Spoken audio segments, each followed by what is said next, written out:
Yo, what's up mga pare ko? Ayan, gabi na. Ngayon ko lang maasikaso tong sili ko na to. Ayan, nakatanim lang siya sa lata. Ayan, lata ng San Miguel Beer. Yo-ho. Ayan, mabawasan natin siya ng sanga. Ayan, para ito lang yung magiging sanga niya.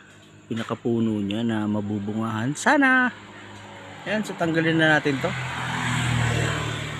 Baliin na natin yan. Bang! Ayan, so babay na. Ayan, meron pa dun isang dahon. Ayan, ito lang yung bubuhayin nating part ng ating sili. Ayan. Hehehe.